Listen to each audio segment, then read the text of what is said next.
We're on our way toward Nazareth right now. Actually, we're not going to stop in Nazareth because there's nothing to see there.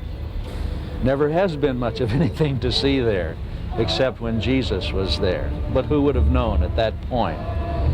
But after Nazareth, as we pass through, we're going on to a place called Cana. Now, Cana is where Jesus turned water into wine at a wedding, at what we consider to be his first miracle of his ministry. However, this isn't the real Cana. It's kind of a tourist Cana. The actual Cana is not too far away, but at least we'll get the feel and we'll have something to say when we get there. So let's go. Here we are in the village of Cana, not the Cana of Jesus' day, the Cana of tourist day, but could have been close by, or it could have been north of Capernaum.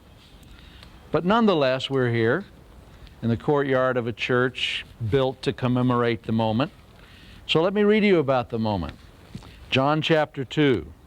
On the third day there was a wedding in Cana of Galilee, and the mother of Jesus was there. Now both Jesus and his disciples were invited to the wedding.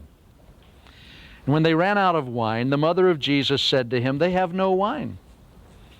And Jesus said to her, "Woman, what does your concern have to do with me? My hour has not yet come." His mother said to the servants, "Whatever he says to you, do it." Now let me stop and comment on two things about this. First of all, Jesus invented marriage. It is appropriate that he would celebrate it. Marriage really was a celebration. And when he came to this, it was kind of a giant party, in a sense. And the whole gang was invited, Jesus and all of his disciples, which says to me they probably were lives of the party in some ways. I think Peter, though he was a pain, could also have been a party pleaser and not just a party pooper. So they're all gathered at this meeting, celebrating something that Jesus himself had authorized. And Jesus, though he says what seems to us in our language difficult words to Mary, it was somewhat endearing, actually. But his mother, after having said this and heard him, still had an incredible faith, and she says, "Whatever he says to you, do it." Now those are the last words of Mary, and they're very significant.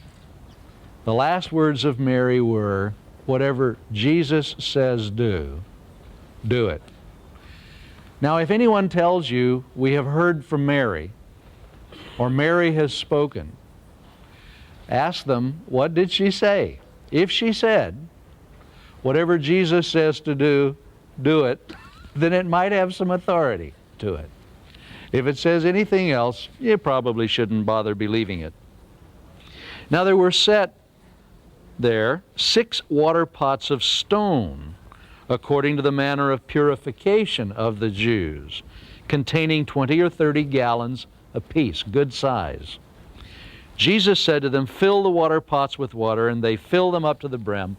And he said to them, "Draw some out now and take it to the master of the feast." And they took it. And when the master of the feast had tasted the water that was made wine, and did not know where it came from, but the servants who had drawn the water knew, the master of the feast called the bridegroom, and he said to him, "Every man at the beginning sets out the good wine, and when the guests have well drunk, then the inferior. You've kept the good wine until now." The beginning of signs Jesus did in Cana of Galilee and manifested his glory. Third thing I want you to see. Jesus, as his very first miracle recorded here, saves a party. Imagine.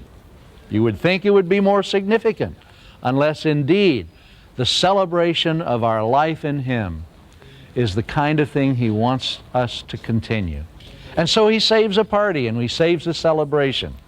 He does so with wine. Oh, you can argue with that if you want to, or about that if you want to. I'm not going to. What he says is what he did. And then finally, I want you to notice, the only ones who knew what had happened were the servants. The only ones who observed the miracle were the servants. The top guys didn't have a clue, but the servants knew. I think that's still true to this day. Those who are the servants get to see the miracles. Top guys don't have a clue. So if you want to know what's really happening with the Lord, check with the servants. They'll know. And so he shows his glory. Well, what might his glory be? Mercy, compassion, slow to anger, abounding in mercy, abounding in faithfulness, mercy to thousands, forgiving wickedness, rebellion, and sin. And in a simple party, he lets his grace flow. I like that. So from this courtyard, whether it was here or whether it was close or whether it was a few miles further, doesn't really matter except that we know he did it. And I like that. How strange and how lovely and how much of a party. So, let's celebrate. Amen.